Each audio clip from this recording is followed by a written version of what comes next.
So is Jordan Peele ableist though? Are we gonna get? I know for a fact that nobody is talking about this movie on YouTube like we are. Welcome to Disability Clinic, where there's a wheelchair on your roof.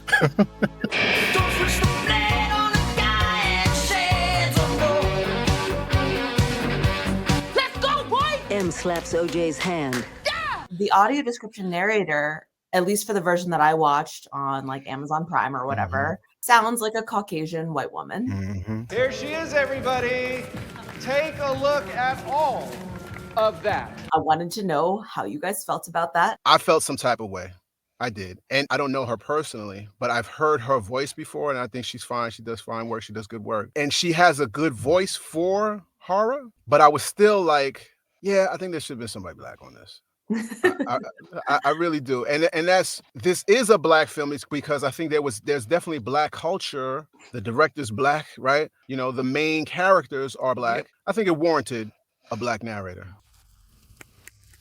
I agree that her voice is kind of creepy, like it's a little robotic. No, I didn't say creepy. Well, I know what you mean. I feel like in the scenes where there was like horrific imagery and, you know, a lot of tension, I didn't mind her voice, right? Like, so I agree that there's some compatibility there. But I also agree that just like all of Jordan Peele's films, this feels like a minoritized film. Like maybe it's not purely black. Like you've got Angel who looks Hispanic. You've got Jupe who is Asian. Wind blows a flyer out of Jupe's hand. Hey, I wanted to invite you to our new family live show. Okay, thanks for stopping by. You don't live here. But, you know, if you had to pick, like you have one AD narrator usually, like I think it does make sense if that person would have been black. That would have been great. I wish. Yeah. You know, it's funny because this time around, it's not like I was just like, oh, you know how when you notice something, you might get this quickening or you might feel a certain type of way. I didn't feel anything. I was just like, this is, you know, what it is. Probably just because I'm just used to audio description not having a black artist in the narration, right? Which is such the opposite of what we want to happen. I remember Thomas and I, when we watched Get Out, we had a similar conversation where like Caucasian white is the norm. It doesn't seem jarring or, you know, not enough people kind of raise their eyebrow when there's a predominantly black culture film featuring a, you know, Caucasian audio description narrator. Okay. And this is a Caucasian voice, like immediately. That's Roy. Yep. You know, you know him. Yeah. But it's funny because Roy did Get Out and he did this one as well. And I'm like, But for me, I mean, now that this is the third film we've broken down together, it stands out to me. And it's like, it would have stood out to me, but in a good way, I would have been like, oh, this is a black film and there's a black narrator. Because sometimes even when I'm watching other things and there's a black narrator, it just makes me smile that there is. But it kind of goes to that point is like, the reason why I'm smiling and I get excited when there is because it's not enough, you know? Come on. What else? We're also appreciating the whole of the film. And I love how Jordan Peele humanizes marginalized experiences. OJ is this underdog running a horse farm, a black-owned business in Hollywood. He's not a very verbal person. Like he's not a people person, but he is the hero of our story. I said we are animal wranglers with Haywood Hollywood horses. And did you know the very first... Hey, yo! A young black woman rushes in. I'm so sorry about that. Sorry, bro. Safety meeting. He follows his instincts and his strengths, even though they're not like super acceptable by society. So I do like that Jordan Peele does justice to an authentic human story, even though he's not specifically saying, oh, my hero is disabled or my hero is, you know, has a difference. It's like he shows it. And I like that. Oh, so are you saying that OJ may have been like neurodivergent or something like that? Are we taking it there? I think it's a question. Yeah, not supposed to be. Right. Not supposed, but I mean, but we can't interpret it like that as well. I totally think it's interpretable like that. He doesn't make a lot of eye contact with people. Oh, okay. He's really like, you know, soft spoken. There's a lot of and that's what saved him. Saved not him. looking. He wasn't looking. I don't think they take you if you don't look at it. Don't look. So clearly there's some subtext. Yeah. Okay. So then shout out to Jordan Peele. I do love anything that anyone comes up with. One thing I want to talk about that is maybe a little more controversial, and we can really get into this, is Mary Jo, the character who was also a child actor and got her face disfigured by the chimp attack. She was present at the Star Lasso experience. I want to give a special thanks to an old co-star of mine and my first crush, Mary Jo Elliott, everyone. With a veil obscuring her face, Mary Jo waves to the sparse crowd. All right. She sits in a wheelchair scooter. Her story is disturbing, and it kind of calls back to a woman named Charlotte Nash was working with a chimpanzee And she got actor a face and to face. got attacked. Please hurry up! He's killing my girlfriend! Who's killing your friend? My chimpanzee! Yeah, and then she did share her story on Oprah where she revealed her face. You said Oprah. You love Oprah. So I think that's a very real life example of this type of experience. So why do you wear the veil? So I don't scare people, and sometimes other people might insult me. So I figured maybe it's easier I just walk around covered up. Unfortunately, I think her imagery is used, it's supposed to be dark, it's supposed to be creepy and make people feel uncomfortable. But I really like how there's a lot of nuance that could go into a character like this. Do you guys have any feelings on how this experience of this disability was portrayed? Yeah, I didn't think that much about it in terms of that, but I think I was thinking about who does that represent, right? Because she got impacted by the whole thing. She was affected. She became disabled, but why would she put herself in that position? Like, why was she there? Was she there to support her former co-star? Because maybe they came up like siblings, Maybe. I also wondered, like, was he exploiting her? But yeah. but even in the way he introduced her, it was sort of really quick and subtle. Like, oh, that was my former. So I don't know. That felt really, really strange. And I don't know what it represents. Yeah. I think there's hints that, Jupe, he has not processed the traumatic experience in the definitely. most healthy way. Yeah, definitely. Putting that out there. Like, he has a whole secret room full of memorabilia, and he kind of like romanticizes it when really we know the reality was super horrific. And it's Catan. He's just crushing it. He is a force of nature. He is killing on that stage. In a flashback, young Jupe trembles in fear under a table with blood on his face. You could do something 30, 40 years ago. Some casts are still like tight to this day. And I would imagine that they would even be bonded the more they had the most tragic thing that could ever happen on a set. So what you're saying makes sense, but that to me is one of those things. So he's telling us that, but there's no way for me to feel because he didn't show us that other than her appearing at that event and then she's in the veil and then what? And so I'm like, okay, whatever. Like it's probably just for the profit, for the like, oh, here's a famous name. Which says more about him. Yes. That says more about him. And the only thing it would say about her is that she probably needed some money or something like that. I don't know. So yes, I do think that that's part of it. Fame is very destructive to people who don't have a secure system, secure support system. And I don't think this made it into the audio description, but not only is she wearing a hat with a veil and sitting in a scooter wheelchair, she's wearing a sweatshirt with her face on it pre-injury, kind of like showing people maybe how she still wants to be seen. Oh, because I didn't see that at all. Okay, I so know. now, Unfortunately, that was now. Yeah. So now that does go. I would have some thoughts about that from a disability perspective. Yeah, tell me. Because that's that holding on to the past. And I'm not saying, again, I don't want to judge her or anything like that because I didn't have any facial damage other than the facial damage I was born with. So it's almost like assuming that when that disability occurs, you get stuck in that time. It's this whole thing about moving on, right? Even thinking about it now, like what else could she be doing with her life? When you awakened in the hospital and they had to tell you what had happened, what did you think? I don't think I kept grasping what they were saying. You just mentioned that you don't think a lot about your injuries. Are you aware of the extent of your injuries? Not all the way, because it's like less for me to worry about if I don't know. There may be a part of you that wants to move on, but society won't let you move on, especially if you were a star on a television show. So some people might say, because of what I went through, it's respectable anyway, we're going to get some bread off of it. Yeah, I get that, but I mean, that's literally called selling out, right? Whatever they ask you to do, you tell them one thing. Show me the money. You know, she's putting her face on her shirt, though.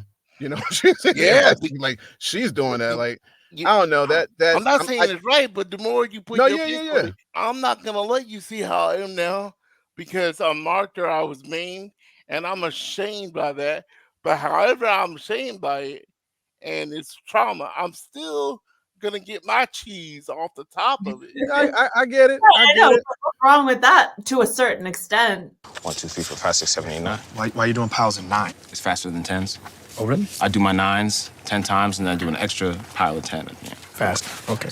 Maybe that's the card that she's felt most comfortable playing. And that's the identity that's gotten the positive feedback loop. It's not right. It's uncomfortable. It's dark, but that does happen. Or she might be really shunned in society. Sometimes people with disabilities can't work, not because of them, but because of people's perception. It's frankly, and this is going to be ugly, but this is how people are.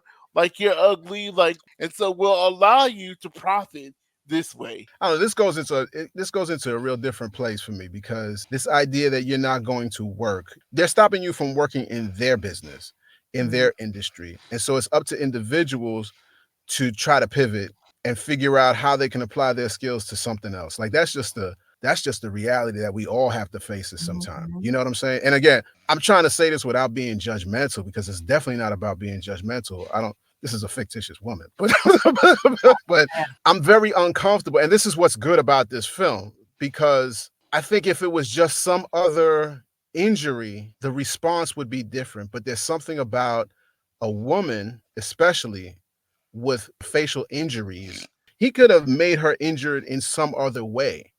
Yeah. That maybe would not have impacted us. We wouldn't even be really talking about it like that. It makes you really think. I think it really makes you think because I don't know how I would respond to that. The fact right now is I got shades on. I don't have a prosthetic in here. I don't show that. So in a way, I'm veiling myself, right? In a way. So I'm obviously not going to judge that. But to take that back real quick to the AD, that little thing about knowing that she had a shirt on, it might have been in there, but you didn't hear it, did you? Did No, you hear that? it wasn't in the AD. Okay. So that little decision that someone made, I don't know, maybe again, the time, maybe they didn't find it as relevant, maybe that's the Easter egg, but that's relevant to me. That's important. Me too. I know. That's why Yeah. I brought it up to you guys. I really appreciate you saying, like, yeah, the sunglasses, that's a version of a veil. But Yeah. at the same time, For me, not for everybody, for sure. me. Yeah, And like, yeah. let me be fully transparent. Like, I'm wearing a long sleeve shirt. Like, I'm not showing the bottom half of, below my upper chest. There are ways that we want to filter ourselves. And there's a certain point where that's like perfectly acceptable and nobody questions it. Mm-hmm. And then there's much more maybe obvious veils or like unconventional, uncommon veils, like an actual veil and a hat covering your face entirely. I mean, this isn't the same thing as a veil. It's kind of a veil because I'll feed myself at home because I'm more supported and I actually have like trays and stuff. But if I'm out in public, because I make more of a mess and it's harder for me to feed myself, although I can, but I'm like, I don't want to draw attention to myself. I would rather receive assistance in public because I don't want to make a mess. I mean, I really appreciate you sharing that, AJ. Thankfully, that's a decision that you get to make, right? That is totally your choice. People should respect that. Yeah. And I think it goes back to this Mary Jo character. Like Thomas was saying earlier, it's like, this is her choice. Like, she's one depiction of a fictional disabled experience. But of course, in reality, like, people maybe with that same history would have so many other options, right? Maybe this is like a weird day for her and she decided to put on that sweatshirt because Jupe asked her to. Like, we don't actually get to know. The shirt, it's the shirt. It's the shirt with a face that really, really is making me think about so many things, because that idea of identifying yourself today with who you were, that's something that I think anyone adjusting to disability goes through. There will be people who will see you on the street or getting out of a car or in a mall or wherever. What do you want to say to those people? The same person I always did. I just looked at her. And there's, things that happen in life that, you can't change it. It's a tragedy. In the past, I noticed that when people would say, "Oh, what do you do?" I would say what I did. I used to be a developer. I would say I was a developer. I was a programmer. Da da da da. Today I'm da da da da da. This is what I do today. I was still leading with my past, as opposed to leading with my situation now, with what do I do? Well, no, bro, that's what you did. What do you do? That shirt represents that to me. When I realized that I was doing that, it was like, ugh, why am I doing that? I mean, I know why, but okay, you gotta stop. And yeah, so there's so much in that shirt. I mean, I like it. It's so true to the experience. Like, it's okay that that's part of the experience. And like, we were talking about just where you are in disability and where an individual person is. It depends. Yeah. And so I like that we're really kind of, we're not trying to pass judgment, but we're just trying to appreciate that that is one kind of snapshot, and someone could be there, or someone could be looking back on that and being like, I'm glad I'm not there anymore. Or, someone may not even be there yet. I was going to say, so is Jordan Peele ableist though? Are we going to get because like when there are these things in the films, like we touched on, remember Get Out and the whole blindness stuff that was going on there. There was stuff in Us, right? Even just those characters, right? The way they were. I don't know. I'm getting a sense. I don't know. I wonder how much Jordan Peele talks about, interacts with disability. Just wondering. I have a feeling we're having a really, really deep discussion compared to maybe even what he thought of when he wanted to include Mary. Exactly. And that's okay. I have a feeling, maybe very superficially, that he wanted to depict Jean Jacket vomiting blood and fair stuff and cups and people and the wheelchair on top of the farmhouse. I feel like all of that was the imagery that he wanted to achieve, which I think was very successful, and I think was very scary and horrific and awesome, but it does not paint disability in sort of a nuanced way. So is that ableist? Maybe, but is it commentary on society? And I just want to say it's going to be silly and ridiculous. It's funny to me. She was sucked up in the thing too, and they're like, just because you're disabled doesn't mean you're not going to become after. Like, you're going to experience some things too. And like, she wasn't saved because she was disabled, And which is good. Which is good. And I guess the pro disability thing is that the wheelchair ended up on top of the house. How about that? There you go. Yeah, that was access. Think about the disability before you build the house. How about that? He was talking about accessibility. Right there. What's with the 3 drinks, man? Alcoholic much? This is my pain medication. Of course it is. And I feel like even though we're posing the question, like, are these films a little ableist? Like, are there themes that are ableist? Maybe.